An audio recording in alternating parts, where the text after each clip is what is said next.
evening, good evening, good evening, good evening, good evening, and welcome back to I Saw You in That Thing I Saw You In, the podcast where we sit down with New England-based actors to discuss the craft of acting, projects they've done, things they've learned along the way, tales from the set, and tips on how to get your foot in the door.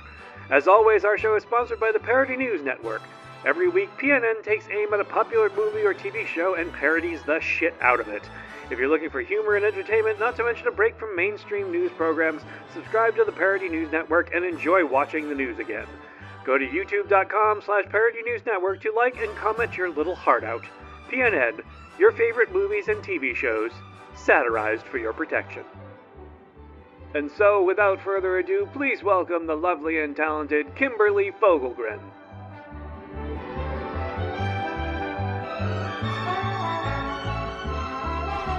All right, Canada's most famous export, Ottawa's own, Kim Fogelgren.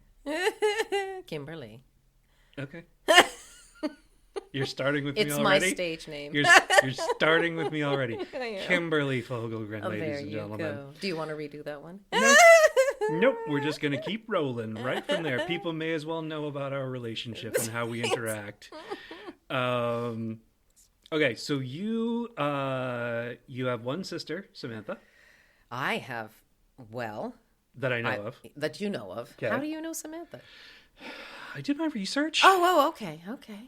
Sheesh. No, I have another sister, Jennifer. No, she's my girlfriend. Samantha or Jennifer? Both. Oh, both.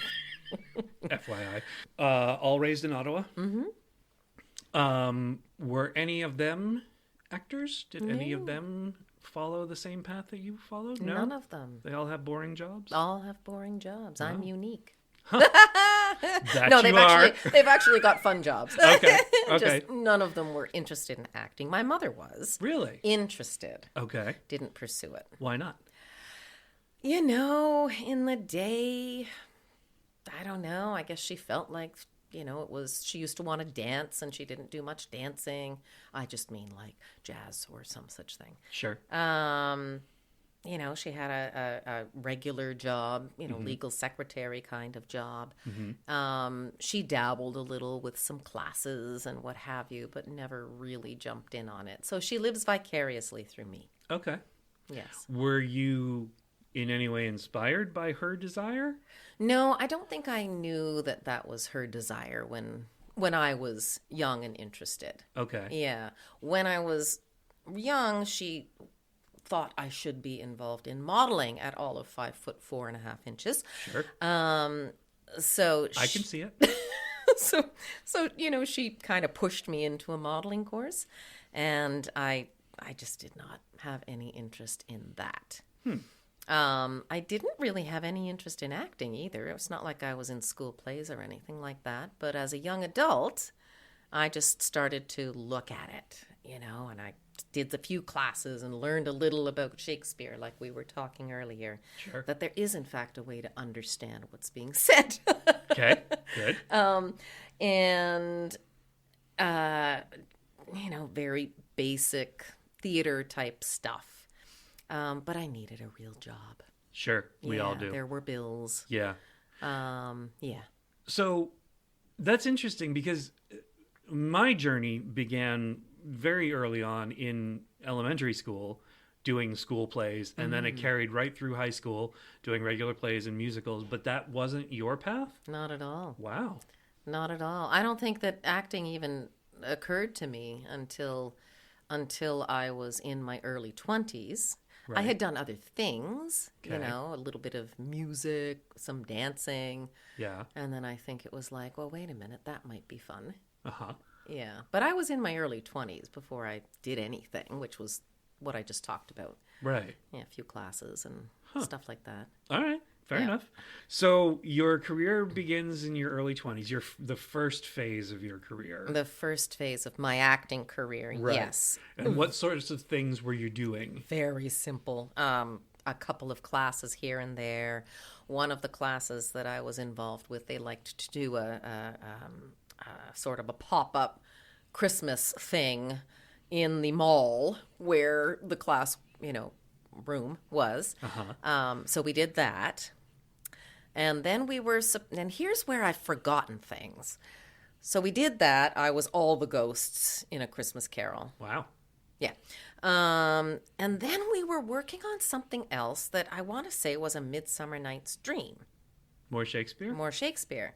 In a bigger venue. Okay. But the block that I have is I don't think it happened. I've got these memories of being there, being ready, and then I don't remember the performance actually happening. And I think something came along and shut it all down, but I can't remember what it was. It must have been very traumatizing.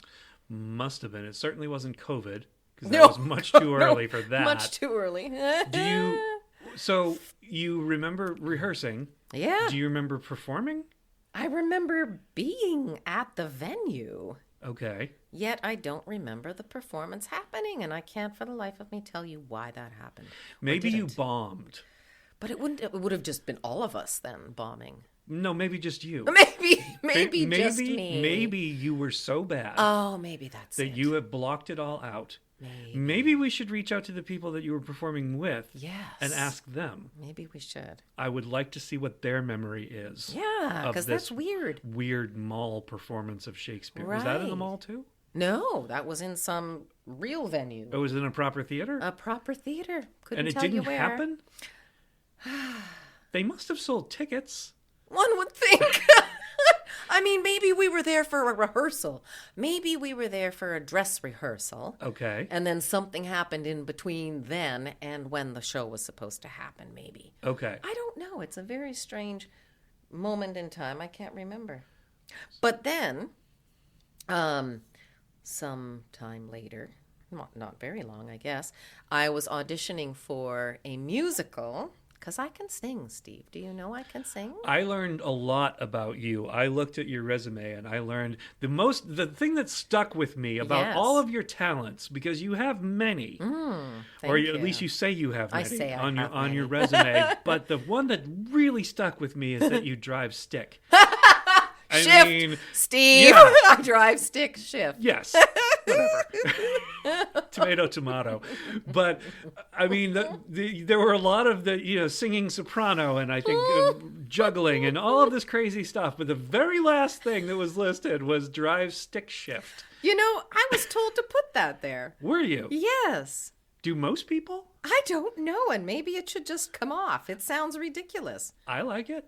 And many people have reviewed my resume. No one has said, what the hell? Why do you have that you drive stick I'm not saying shift? Stick shift. I'm not saying anything against it. Right. I was just very excited by it because That's how I learned. Well, but so I mean, there are people who are still learning to sing, and there are people who are still learning to ride bicycles or do whatever else was in there. But like, you don't really have people learning to drive stick shift anymore. No, you Why don't. would you? Right. Cars drive themselves now. Mm-hmm, they do. Yeah. So yeah, yes, no one needs that skill, and so I may need that when cast one day. That's true. That's true. But some like big old farm truck. The fact that it was the button on all of your skills, that there were all these things listed, and then drive stick shift. That was that's actually in my notes here. Was the driving the stick. Shift. Now I'm going to ask if I should take it out. I wouldn't. I know you like it there. Yeah, but, yeah. So anyway, I was auditioning for this musical, and they did it in two parts. It was a smaller version of the North Shore Music Theatre. It was the Ottawa Little Theatre. Okay. And the first part you would come in to audition for was the musical. Mm-hmm. Can you sing? Sure. And then they called me back for the next part, which was the acting part. Okay. By this time, I realized the entire production schedule was going straight through the entire month of February and into March, which was when my fiscal year end was, in a sales job. Oh. And I traveled. So I had to say to them, oh my gosh, thank you, but I can't because I won't be here even. This was in the audition process. You hadn't been cast. No. Okay. Do you remember what the musical was? I don't. Okay. No. You have a lot of mental blocks. I do. Interesting. Well, remember my age. I'm 2.5 years older than you. Yeah, I know. Which means I am young. I have to be young. And you do too. Yes, and I am. I don't remember what it was. Okay. I think so I want to move forward with this, but I think we're going to have you back and just work on those mental blocks and figure out what these things were that were happening. And maybe there were some traumatic incidents that we can sort of clear out. Right, maybe. You know what I mean? Maybe those are holding you back. You offer psychological counseling as Well, I didn't before, but now that you're here and you have these problems, I think I can help. Yes. Delve into that. Yes, the doctor is in. I'll do the whole Lucy thing. Yeah, 5 cents. Yeah. Okay. So yeah, I just sort of jumped in and started taking classes, and because I had no idea anything about film. Mm-hmm. You know, anything I had done was just either acting or theater. Right. I had no idea how do you do this in front of a camera. Sure. So I just started sort of going through the gamut of classes over at Boston Casting, and a little bit with Slate Casting, CP Casting, you know, whatever, all over the place. Quick plugs. Yeah, quick plugs. And then COVID happened. And then COVID happened. God bless you, COVID. Yes, just as I started filming. I was filming my first ever film in February, and we were actually on set thinking we're going to get a news flash that says we all have to go home. Mm-hmm. Yeah. And we didn't. We got it done. And then pretty much like the next day, that happened. Yeah. But it didn't hold me back very much, honestly. Sure, everything I'd been auditioning for up to that point just went, kaputs. Mm-hmm. But by May, I was working on a web series. June, I was cast in a short film. And it just kind of kept going. So that was nice. It was a bit strange, sure, I suppose, because there were rules and regulations and masks, and, you know, we all had to sit in a corner of the place and, you know, stay away from each other and eat by ourselves. But yeah, it didn't really hold me up much. Nice. Do you do theater anymore, or is it? I don't. Do you miss it?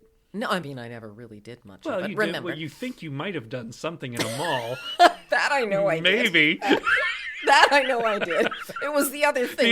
That you might not have done. I think we got as far as dress rehearsal, and something shut it down, but not COVID. That's glorious. I know. So I think theater would be an incredibly challenging experience, for sure. Mm-hmm. A little bit terrifying. Mm-hmm. And a huge time commitment. Mm-hmm. So for me right now, at this phase in my life, I still have, you know, my kids at home. Not all of them, 2 of them. I'm not ready for that kind of a time commitment. Fair enough. Yeah. Okay. So let's, now that we've set the table. Is that all we've done? That's all we've done. This whole thing was setting the table. Okay. So let's talk about sort of your experiences and stuff like that. But let's start with your general thoughts on the Boston acting scene. Okay. What are your general thoughts about, is it vibrant? Is it hard to get into? Is it hard to get work? Is it just, what is it to you? Let's see. I'm in it. Mm-hmm. I'm submerged. Mm-hmm. I'm, you know, known to a degree mm-hmm. by the big players. Sure. I book commercial work, a lot of independent stuff. Mm-hmm. I mean, commercial work, comma, independent projects. Yep. Comma. Right.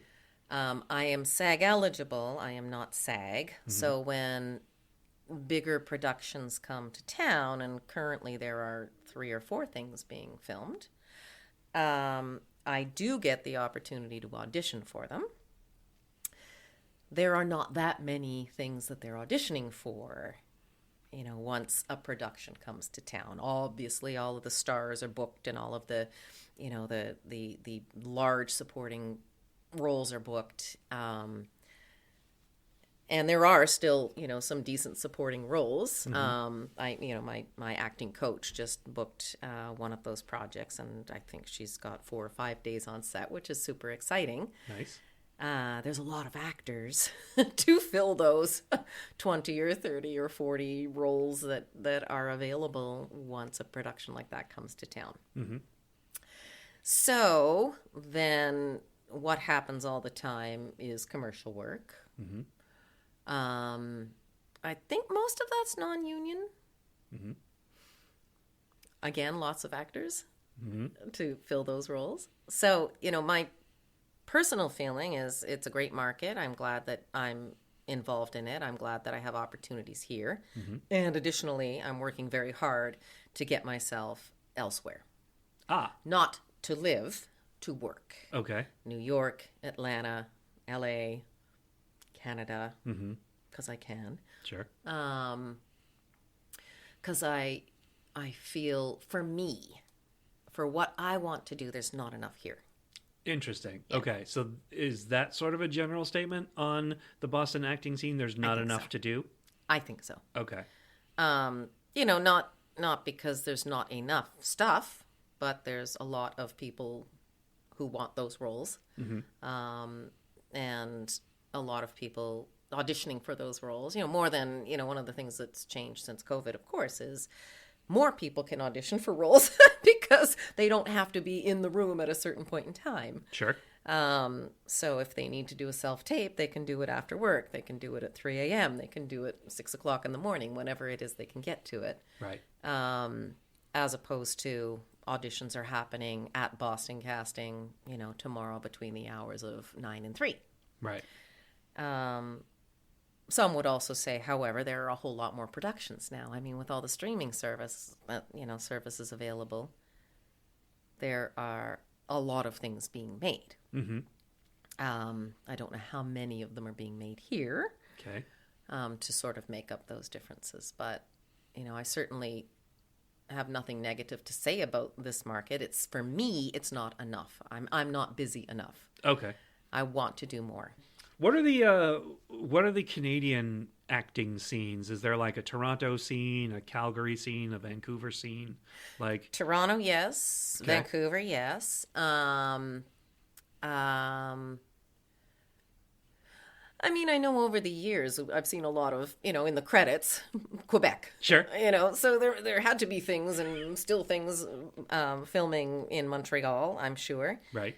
One of my connections tomorrow is with an agent who represents all of those markets in Canada. Okay.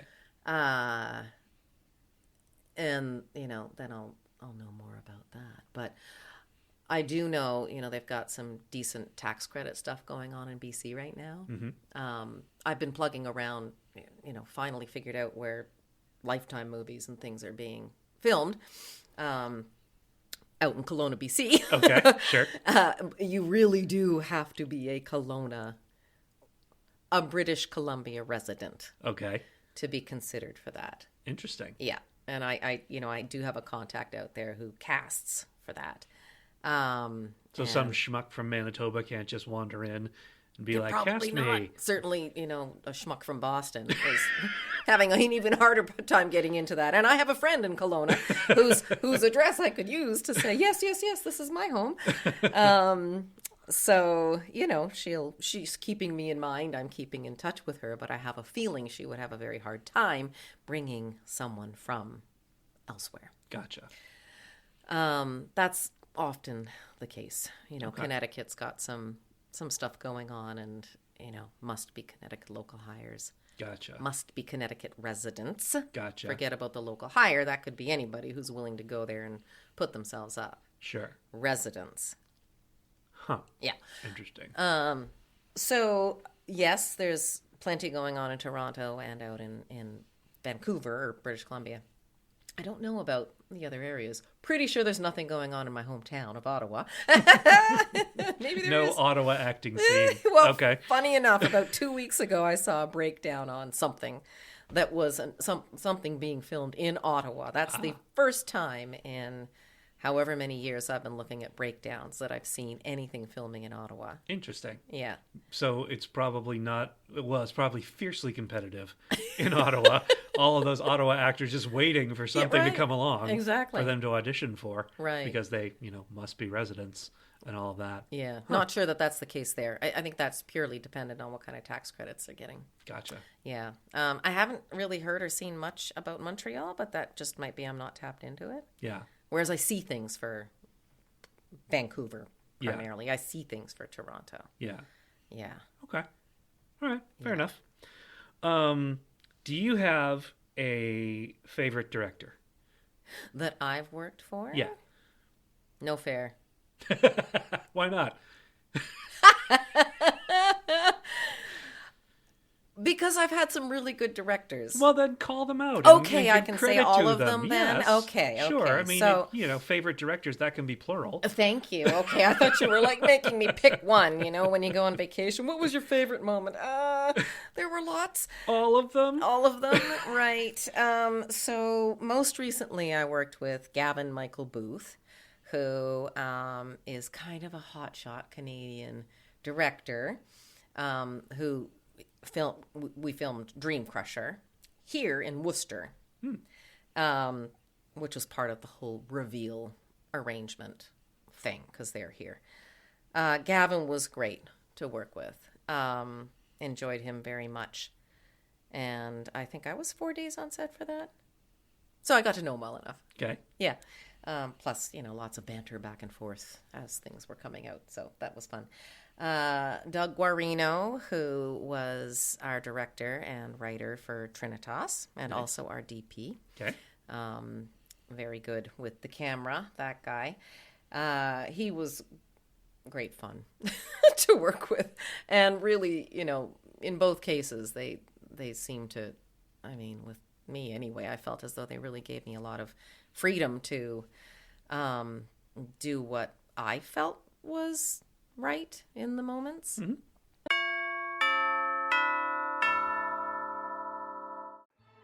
Once again, I Saw You in That Thing I Saw You In is sponsored by the Parody News Network.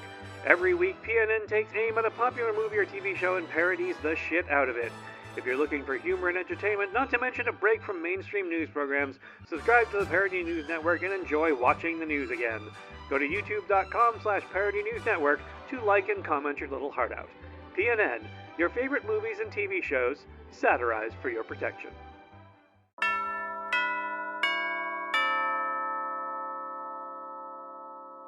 What's the most fun production you've been part of? First of all, I got cast as what was called a featured background in a production by a team coming from California. Okay. And it was, they were filming a pilot for a TV series. And it was like a exciting. 1920s type thing. Bootleggers, all the stuff, the cool costumes, everything else. So I get cast for this featured background role, and I'm sitting there, getting all my hair and makeup done, and the hairdo from the 1920s took them about 90 minutes, and I think 700 bobby pins. I should hope so. Yes. Anyway, in my company was the man whose wife I was playing, let me say, Michael Cudlitz. Okay. From The I Walking know him. Dead. Yes, I know that guy. Sure. Yes. Wow. So that was a thrill. And in my role with Michael, we were husband and wife, and it was essentially a dancing scene, which was a little terrifying in the moment because I'm like, I had no idea who I was going to be working with. And all of a sudden I'm in his arms, in this very close scene, and we're just dancing. And it took me a few minutes to breathe and, relax and then just get into it. And that was fine. Anyway, then I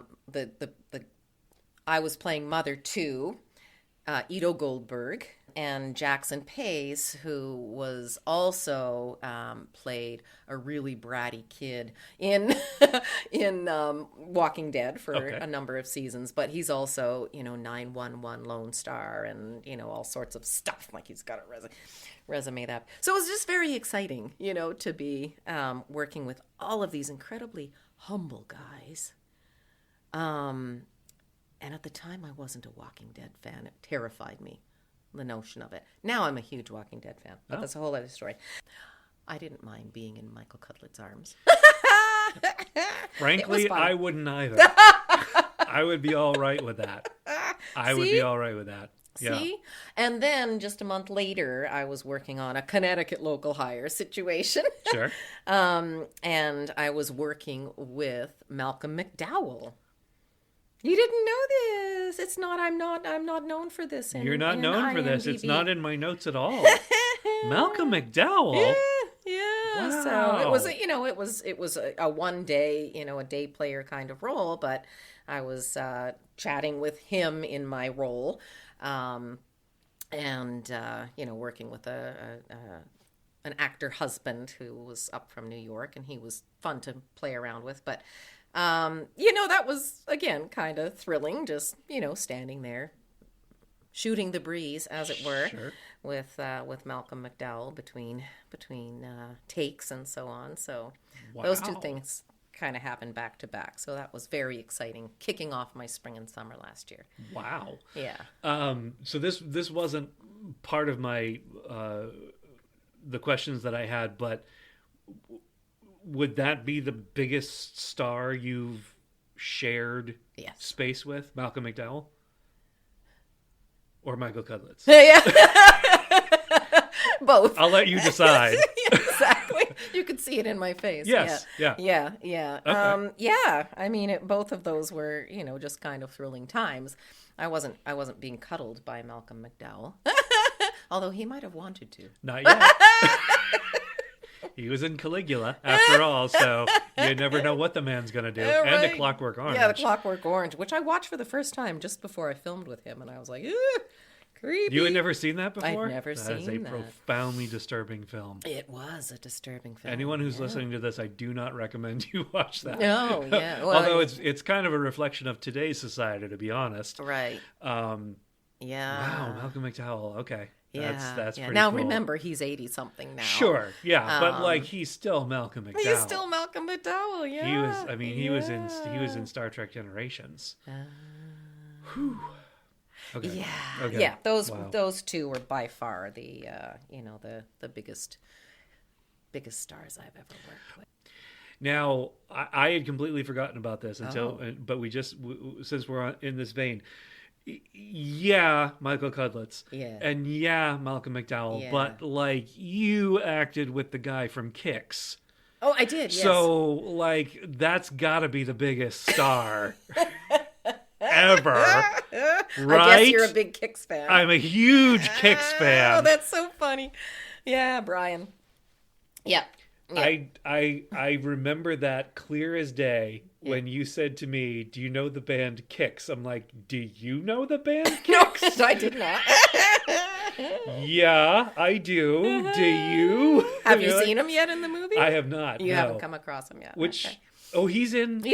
He's in Trinitas? Yeah, that's how I worked with him. Is he the creepy dude in the forest? Yeah.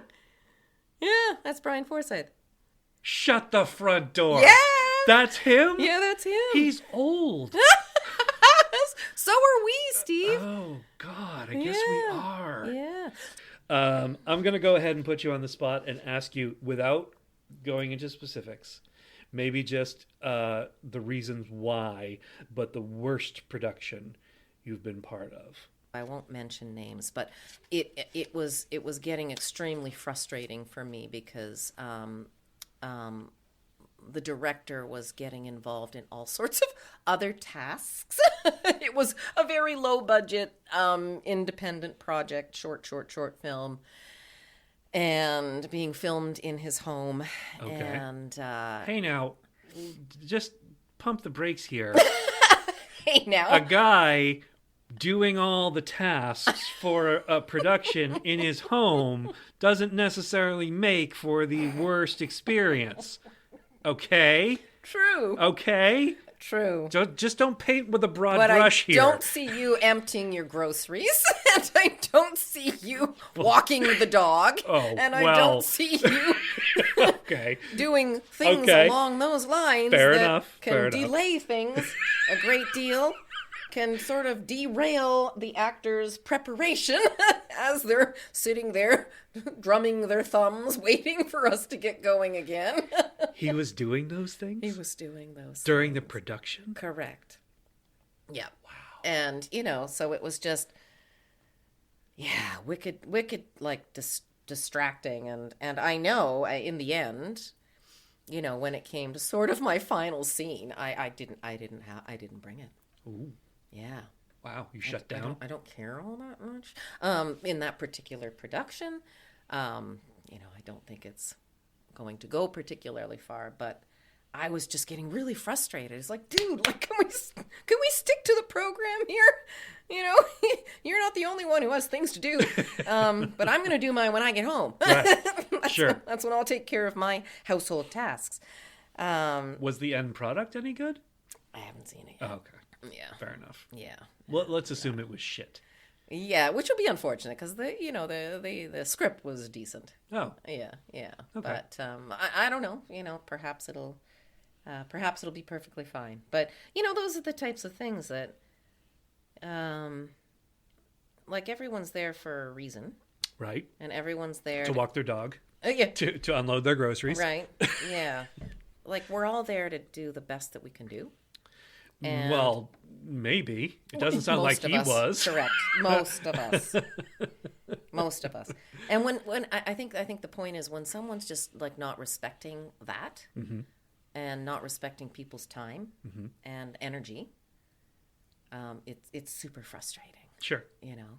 Yeah. But most of the productions I have worked on, and I'll tell you what, the student film community here, and I can only say here because I haven't done student film work anywhere else, but they're good.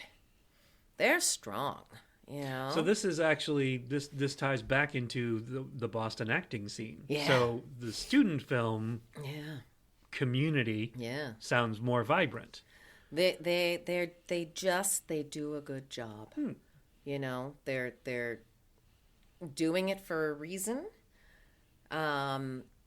They're, you know, committed and they're taking it very seriously, which is nice. Yeah. You know, like they're taking care of the actors. They're trying to stay on schedule. They're doing all the right things on a smaller scale because they're doing student productions. Right. They're very impressive. I've always been very impressed with when I've worked on student productions. Nice. Most of the time. Sure. Yeah, you know, some student productions that end up kind of going more like the indie route. Well, it's a different thing. Now you're working on an indie film, but Sure. yeah, they just, you know, they do a good job, and they've got good equipment. So when it comes to footage, you know, you're usually presented with decent footage as well. Nice. But they operate very professionally, I Okay. guess is what I'm trying to say. Okay. Which is nice. Yeah, that's good to know. Yeah. Shout out to all the student filmmakers in the Boston Exactly. scene. Yeah. I'm not quite sure how to ask this, so I'm Oh, just dear. going to ask it rudely and bluntly. Okay. That's not like you, though. I know. It's so out of character. What is it like going after parts as an older female actress? What is it like? Is it harder? Is it harder because you're older? No, I don't think so. Okay. Yeah, I don't think so. Because there's always a role for moms. Okay. There's always a role for therapists, doctors, detectives, teachers, university professors, you know, all the stuff. Okay. Right? So I mean, if I was to look for breakdowns for, you know, 25 to 35-year-olds, I might find that there's more of them, but I don't know. I've never looked. I should try that. That would be an might just be interesting discouraging. experiment. Who knows? Yeah. I mean, I don't, so I Right. couldn't say. Yeah, no, I mean, I don't find that there's a lack of opportunity out there Because you're older. because I'm older. Okay. I think some of the challenges are things like I don't look my age. True. I certainly don't act my age. Same here. So that's good. Yeah. You know, if I let my hair go, I would be a much grayer looking person. Interesting. Gray- Breaking news, everybody. She's gray. Graying. She's graying. Yes, graying. Hey, I have plenty of white around the muzzle. Okay. Right. So I know. There's a market right now for gray and silvered haired women. Huh. Yeah. And I've worked on many commercials where, in fact, the leads are gray or silver haired women. Interesting. Who look my age. Uh-huh. Or look like what I should look like if I looked my age, which I'm told I don't. So I think that sometimes, I've had the conversation with my agent. Should I go gray? I don't want to go gray. I don't want to do it. Mm-hmm. And he's like, no, it wouldn't look right because the rest of you doesn't look that. Yeah, it's hard to picture. Yeah. Yeah. And honestly, when you look at a breakdown, they almost, I don't even think, can ask you your age. Right. So what they're They asking certainly you is, shouldn't. what do you play? Right. Right? What's your age range? What's your age range? Right. Yeah. Right. If they're looking for someone who is 55 to 65, I don't even submit. Right. Unless, well, that's not true. I'll look and see, okay, are they casting a couple here? And what age is the man? Because if the man is being cast as 55 to 60, well, Sure. maybe they take someone who looks 52. Sure. If they're looking for a grandma, even though it might be the age range I'm in, mm-hmm. I'm not going to submit because I'm not going to look that part. No. Yeah. Okay. Yeah. Well, I mean, that's heartening. It's heartening to hear that there is plenty of stuff for older actresses to do. I think there is. That's good. I mean, you're living proof. Right. If you're working, then there must be things for older actresses to do, which is great. Yeah, absolutely. And I mean, not to, get back to The Walking Dead, but let's get back to The Walking Dead for a second. Sure. All of those main actors are older people. That's true. Yeah. Yeah. That's very true. Bashing the zombies and, running through the forest with crossbows and stuff like that. Like you do. Like I could. Sure. Uh-huh. Yeah. Yep. I don't doubt it a bit. Do you have a most embarrassing moment? In life or on film? Either, I guess. Since it's focusing on your acting career, I'd say probably on set. Oh, I mean, probably early on, but so many years ago, I can't remember. Oh, so you haven't had any embarrassing moments since then? Everything has gone perfectly according to plan. You've never been mortified by anything that happened, ever? No. Okay. Moving on. I mean, as you know, when I screw up my moment, I tend to drop the F-bomb. But that's not that embarrassing because everyone does that. I mean, I do have many outtakes of you. Dropping the F-bomb. No, well, yeah, not specifically, but just outtakes of you. Yeah. And then also dropping the F-bomb. Yeah, yes. I can't help myself. It's like, I'll go through it and it's just like, which is not very professional. Right. So it actually, in the greatest likelihood, it probably happened on the PNN set. It may have. I mean, honestly, when you were quizzing me that time and I didn't have any of the answers, that was kind of embarrassing. That was awesome. That was so great. Nobody had the answers. Okay, well, good. Yeah, I didn't know that. everybody ended up tied with 0. Nobody knew anything about piano. It was glorious. I had such a great time with that. I was just asking all these questions, and people are just like deer in headlights. Right. Like, how many episodes? What was your first episode? Yeah, what was your awesome. favorite episode? Oh, man. What's something you'd like to do in the future that you haven't done yet? Easy one. I want to get into New York and work on some fun, law or hospital or whatever, episodic, where I'm like a detective or I'm a surgeon or, I'm something like that. Okay. Would be super fun. So a regular on one of those like Law and Order type series or Right. I mean, something along those lines. Yeah, I would be happy at this point with recurring. Yeah. Yay, I get to come back for 3 episodes. Sure. Multi-episode arc. Regular would be amazing Yeah. to have a series regular on, Law and Order SVU. So If anyone's listening. That's right. What advice would you give to aspiring actors who are just starting out? Also an easy one. Ah. You have got to have a thick skin, And I'm not saying that it starts that way. Mm-hmm. God, I remember my first classes, okay, there's 10 of us and someone has to go first. Oh, I'm not going to be me. Nope. I'm just going to stay here in my chair as long as I can, because once I get up there, I'm going to be like hot and sweaty and, shaky and red and everything else. I mean, it was terrifying just getting up in front of a classroom, and then something switched. Then it was like, okay, I want to be first, because I kind of don't want to sit here through the whole class, feeling this anxiety and worry. Sure. But then it's like, you got to be fair. I don't want to be the guy that's always saying, oh, I want to go first. So, you find a balance. But so, yes, naturally, like anything else, you get more comfortable in the room. You get, you're terrified in front of the camera, and then you get more comfortable in front of the camera. But that's all when you're there doing it. The process of getting to be there doing it is excruciating.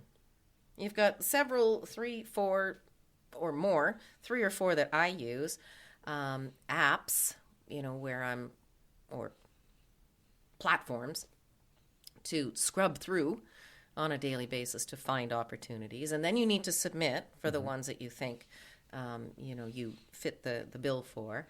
Some of them come with a pre-screen, so some of them it's just like anybody who's going to submit for it has to do this little pre-screen tape, like a self-tape. Others you don't. You wait until they come to you and say, we'd like you to. And so when they don't, guess what? That means they don't want you to. Something that they saw made them think, I don't want you to submit a self-tape.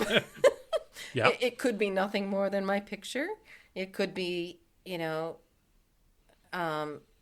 they looked at my reel or my clips or what have you and said no, and it's very easy to say to yourself, well, they didn't like it because it wasn't good, or they didn't see me as, it's not that, and you really have to remember that. It's not that, well, I suppose for some people it is that they're saying it's not good. You're not presenting quality work. Right. But I think at a certain level, it's not about that.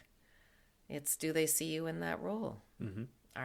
Do you have the right voice that they're looking for? Can they see you projecting a more, more authority, less authority, whatever the role's looking for? Do they want someone with blue eyes?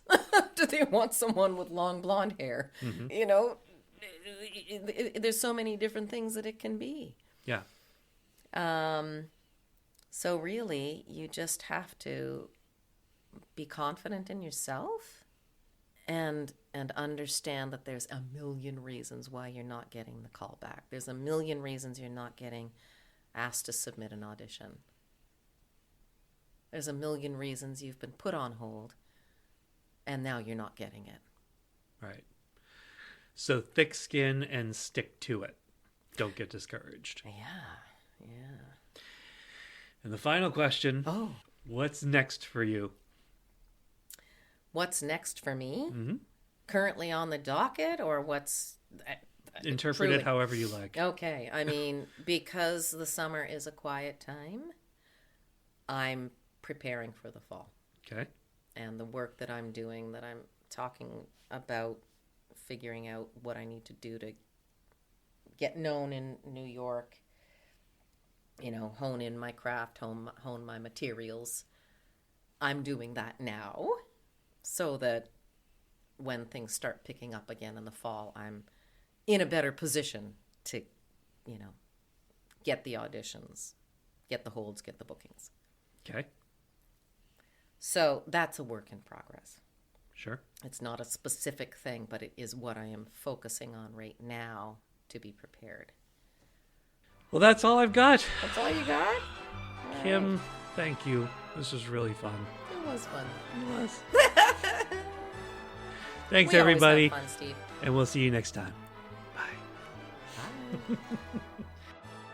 If you're hearing this message, you've listened to the entire podcast, and for that, thank you. We hope you enjoyed this episode, and if you did, please leave us a review on Spotify. See you next week for another installment of I Saw You in That Thing I Saw You In.